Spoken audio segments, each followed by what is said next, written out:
Hi, this is the Texas Weekly Newsreel. This was the week that the Texas Tribune and the University of Texas unveiled their latest poll, and we get to see the race results on some of the races and how people feel about issues right before the primaries. They polled 1,200 voters via internet February 7th through 17th.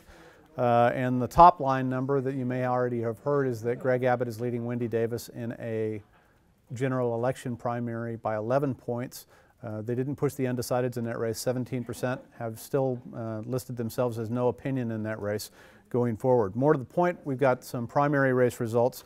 The lieutenant governor's race has David Dewhurst in front, followed by Dan Patrick, Todd Staples, and Jerry Patterson shortly behind. The numbers in that 37-31 for the top two candidates.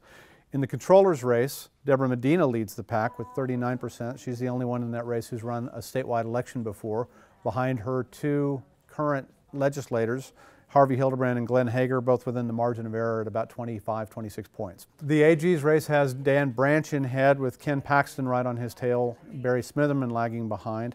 And in a Democratic primary for U.S. Senate, that was one of the surprises, Keisha Rogers, who's a candidate who has campaigned for the impeachment of President Obama, is leading that race right now over the other Democrats. The winner will probably face John Cornyn, who has 60% in a race with several other candidates.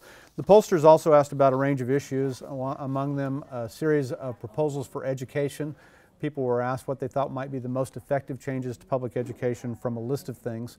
The top one, increased funding for public schools, followed by reducing standardized testing and creating a school vouchers program.